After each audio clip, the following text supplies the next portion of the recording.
The European Commission has started taking measures to preserve the Iran nuclear deal, and it's moving to protect EU companies operating in the country. The Commission said it's launched a so-called blocking statute. It's the first time in more than 2 decades the measure is being activated. The regulation would forbid EU companies from complying with the, quote, extraterritorial effects of US sanctions, unquote. It's expected to be in place by August the 6th. Well, today the European Commission has launched the process in order to protect the interests of EU companies investing in Iran, and this is part of the EU's continued commitment to the Joint Comprehensive Plan of Action.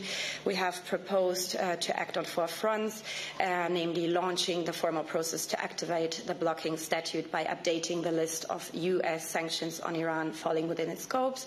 We have also launched the formal process to remove obstacles for the European Investment Bank to decide under the EU budget guarantee to finance activities outside the European Union in Iran. Then the European Parliament and the Council will have a period of 2 months to object to these measures once they are proposed before they enter into force in time before the 6th of August, when is the date for the US sanctions on Iran to kick in. Jack Parrock joins us from Brussels for more on this. Jack, good to see you. Explain this blocking statute in a little bit more detail. I mean, on the surface, it would seem as if it would actually put more of a squeeze on European companies that want to do business in Iran.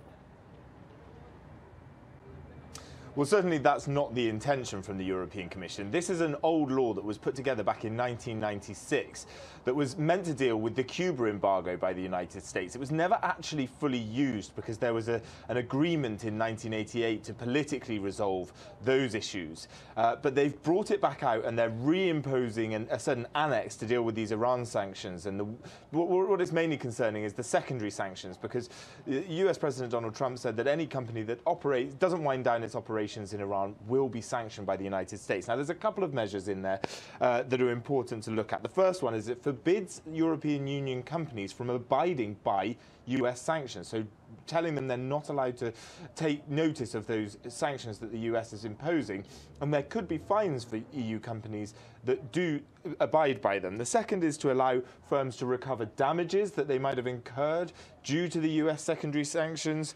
It also nullifies judgments by foreign courts, specifically there'll be US ones in this case, from having any effect within the European Union. So if a company is fined by is sort of held to any sort of measure by a US court, that won't have an effect in the EU. And also they're telling the member states to begin a way of transferring money to the Iranian central bank in order to buy oil.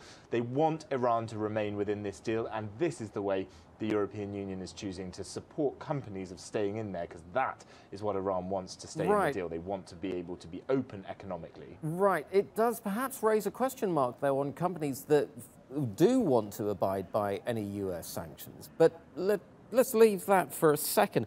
How prepared is the EU for a major showdown with the US right now?